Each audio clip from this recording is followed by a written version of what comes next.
اپنی بیویوں کے لیے زیب و زینت اختیار کرو، میں قربان جاؤں۔ میں تو آپ کو نبی کا دین بتا رہا ہوں، آپ کہتے تو دین بڑا اوکھا کام، بیوی واسطے چنگے کپڑے پاؤنا اوکھا کام۔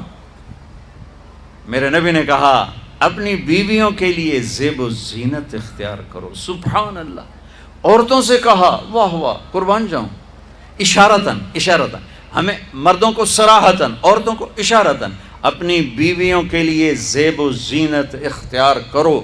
بنو اسرائیل میں زنا اس لیے پھیلا کہ مردوں نے بیویوں کے لیے زیب و زینت چھوڑ دی تو وہ غیر مردوں کی طرف مائل ہو گئیں۔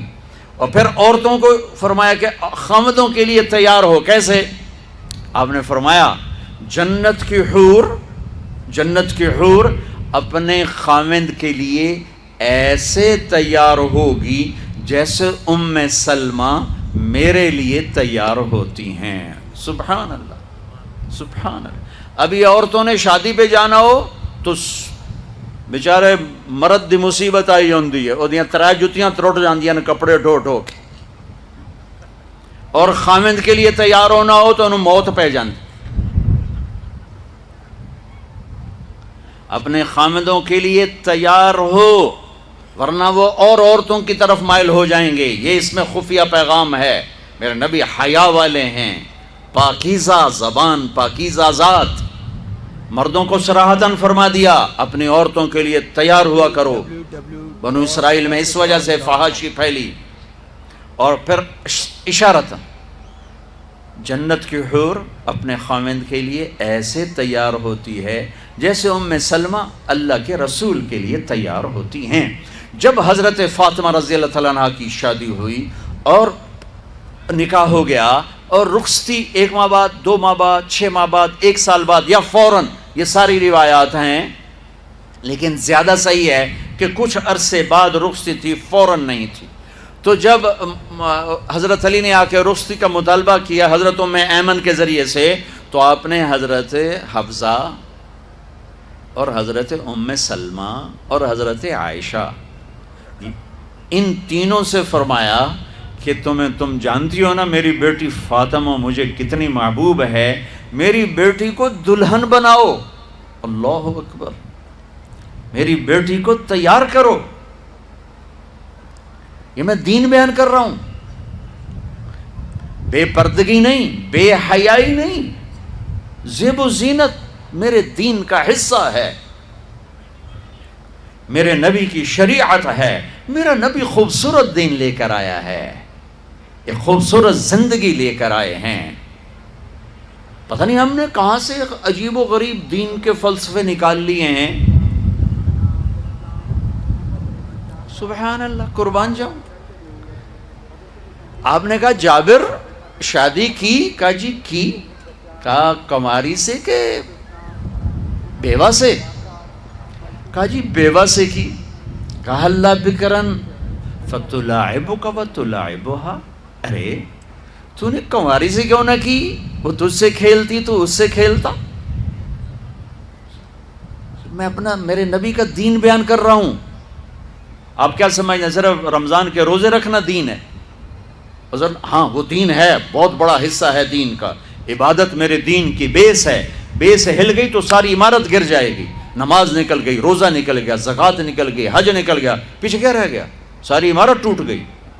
لیکن یہ بیس کو عمارت نہیں کہتے، ہاں بیس پر عمارت کھڑی ہوتی ہے۔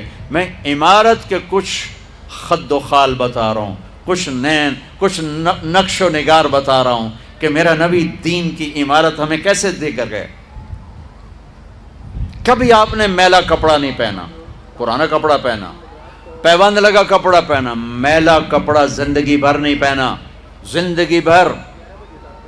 اور آپ کے بدن مبارک سے، آپ کے پسینے سے ایسے خوشبو آتی جیسے مشک سے خوشبو آتی، دنیا کے سب سے مہنگی خوشبو۔ آپ حضرت ام سلیم کے گھر میں آرام فرما رہے تھے دوپہر کے وقت، دوپہر پر، تو آپ یوں کر کے سوئے ہوئے تھے، یوں یہ کوہنی آگے نکلی ہوئی تھی۔ آنکھ کھلی تو دیکھا ام سلیم نے یہاں بوتل رکھی ہوئی، یہاں۔ تو آپ نے کہا کیا کر رہی ہو؟ تو کیا تھا؟ چونکہ گرمی، پنکھے تو ہے نہیں، پسینہ یہاں سے نیچے گر رہا تھا، ام سلیم نے نیچے بوتل رکھی ہوئی تھی اور وہ سارا پسینہ اس کے اندر جمع کر رہی تھی. کہا ام سلیم کیا کر رہی ہو؟ کہا یا رسول اللہ یہ آپ کا پسینہ اکٹھا کر رہی ہوں، یہ مشک سے زیادہ خوشبودار ہوتا ہے. میرے نبی نے کبھی گندے کپڑے نہیں پہنے، کبھی میلے کپڑے نہیں پہنے، پرانا پہنا ہے، پیوند لگا پہنا ہے، میلا نہیں پہنا. میرا دین یہ نہیں کہتا کہ ایسی شکل میں آ جاؤ کہ لوگ بھاگنے لگ جائیں. سب سے زیادہ عزت اہمیت دو. شادی کے بعد ماں باپ کا حق پیچھے، بہن بھائیوں کا حق پیچھے، حتیٰ کہ اولاد کا حق بھی پیچھے ہے اور خاوند کا حق پہلے ہے. بہت سی عورتیں اپنی نادانی کی وجہ سے ماں باپ کے پیچھے لگ کر اپنے خاوند کو چھوڑ دیتی ہیں، خاوند کو ذلیل کر دیتی ہیں. اپنے بچے کے پیچھے لگ کے اپنے بچوں کی وجہ سے اپنے خاوند کو بے عزت کرتی ہیں. بہت سے باپ اپنے بچوں کی وجہ سے بیوی کو بے عزت کرتے ہیں، یا اپنے ماں باپ کی وجہ سے بیوی کو بے عزت کرتے ہیں. یہ سب بے اعتدالیاں میرے معاشرے میں ہیں. اللہ کا واسطہ دیتا ہوں، ایک دوسرے کو عزت دو، رشتوں کو عزت دو. ہر ایک کا اپنا مقام ہے، ہر ایک کو اپنے مقام پر رکھو. ماں باپ کی وجہ سے بیوی کو بے عزت نہ کرو، بیوی کی وجہ سے ماں باپ کو بے عزت نہ کرو، بیوی اپنے ماں باپ کی وجہ سے خاوند کو بے عزت نہ کرے. یہ وہ رشتہ ہے جس میں اولاد بھی نہیں داخل ہو سکتی. اولاد کو بھی پیچھے کیا گیا ہے خاوند اور بیوی کے رشتے میں. اور یہ وہ رشتہ ہے جس سے میرے اللہ نے اپنی نشانیوں میں سے ایک نشانی بتایا ہے. ایک نشانی، من آیاتہ ان خلقکم من تراب. میں ٹپس پڑھتا ہوں آیات کے، ساری آیت نے. میری بہت بڑی نشانی تو میں مٹی سے بنایا. واقعی نشانی ہے نا بھائی؟ ارے بولو. من آیاتہ خلق السماوات والارض. میں نے ایک آیت چھوڑ دی، بعد میں پڑھوں گا. میری بہت بڑی نشانی زمین آسمان کا بننا. واقعی بہت بڑی نشانی. من آیاتہ منامکم باللیل والنہار. میری بہت بڑی نشانی تمہارا سو جانا اٹھنا. واقعی بہت بڑی نشانی. من آیاتہ یریکم البرق خوفا وطمعا. میری بہت بڑی نشانی بادل، بجلی، گرج، بارش. واقعی. من آیاتہ ان تقوم السماء والارض بامرہ. میری بہت بڑی نشانی زمین آسمان کھڑے ہوئے ہیں. من آیاتہ ان یرسل الریاح مبشرات. میری بہت بڑی نشانی کہ گرم ہوائیں ایک دم ٹھنڈی ہو کر بادل لے کر آتی. اب میں وہ آیت پڑھتا ہوں جو میں نے چھوڑ دی تھی، اور جو شاید آپ نے اس اینگل سے کبھی سوچا نہ ہو کہ اللہ کس چیز کو اپنی نشانی کہہ رہا ہے اور کتنی بڑی بڑی نشانیوں میں اس کو لا رہا ہے. میری بہت بڑی نشانی مٹی سے بنایا. میری بہت بڑی نشانی زمین آسمان بنایا. میری بہت بڑی نشانی جاگنے سونے کا سلسلہ بنایا. میری بہت بڑی نشانی بارش، بجلی، گرج، چمک. میری بہت بڑی نشانی زمین آسمان کا تھمے رہنا. میری بہت بڑی نشانی ہواؤں کا بادل لانا. اب سنو، من آیاتہ ان خلق لکم من انفسکم ازواجا لتسکنوا الیہا وجعل بینکم مودۃ ورحمہ ان فی ذلک لآیات لقوم یتفکرون. اللہ اکبر. صرف یہاں یتفکرون کا لفظ اللہ لے کر آئیں کہ غور کرو گے تو پتہ چلے گا نشانی کیا. میرا اللہ کہہ رہا ہے کہ میری بہت بڑی نشانی ہے کہ میں نے خاوند اور بیوی کا رشتہ بنایا. کبھی یہ اس طرف دھیان گیا ہے کہ یہ جو ہم خاوند بیوی بیٹھے ہیں یہ اللہ کی بہت بڑی نشانی کبھی خیال ہے؟ اللہ اکبر. اللہ نے ماں باپ کا رشتہ بنایا، اسے نشانی نہیں کہا. اللہ تعالیٰ نے اولاد کا رشتہ بنایا، اسے نشانی نہیں کہا. اللہ نے دادے پوتے بھی جتلائے، اسے نشانی نہیں کہا. اللہ نے پھوپھی خالہ بھی بتائیں، دادیاں نانیاں بھی بتائیں، اسے اللہ تعالیٰ نے نشانی نہیں فرمایا. نشانی کسے فرمایا؟ خاوند اور بیوی، یہ میں نے رشتہ بنایا، یہ میری کتنی بڑی نشانی ہے. اس ایک رشتے کو باقی رکھنے کے لیے سینکڑوں آیات ہیں، سینکڑوں آیات. اور طلاق سے نفرت کا اظہار. میرے نبی نے کہا علی طلاق سے بچنا. جب طلاق دی جاتی اللہ کا عرش کانپ اٹھتا ہے. ناجائز طلاق، بے جا، ضرورت کی وجہ سے طلاق لی بھی جا سکتی ہے، دی بھی جا سکتی. یہ میں ایک اضافہ کروں گا. بہت سی بچیاں نہیں گزارا ہو رہا، خاوند بدتمیز ہے یا سسرال ظالم ہے، وہ کہتی ہیں ماں سے میرا گزارا نہیں ہو رہا، میری جان چھڑا دو. نہیں بیٹی گزارا کرنا ہوگا, صبر کرنا ہوگا, گزارا کرنا ہوگا, یہیں رہنا ہوگا. یہ ماں باپ کا ظلم ہے, یہ ماں باپ کا اپنی اولاد پر ظلم ہے. ہمارا تو زمیندارہ ماحول ہے پنجاب کا.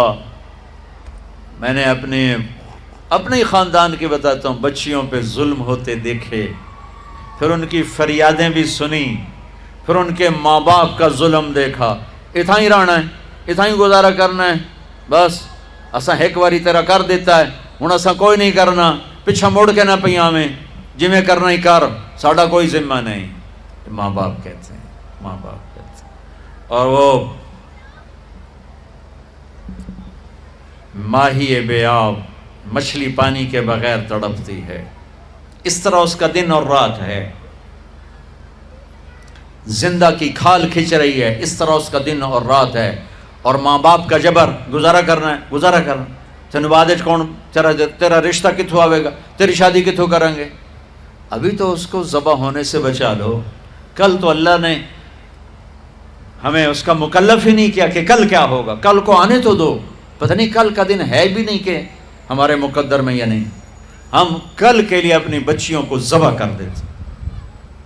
میں نے ان کو تڑپتے دیکھا. میں صرف اپنی فیملی کی بات اوروں کی فیملیوں کی بات جہاں جہاں تعلقات.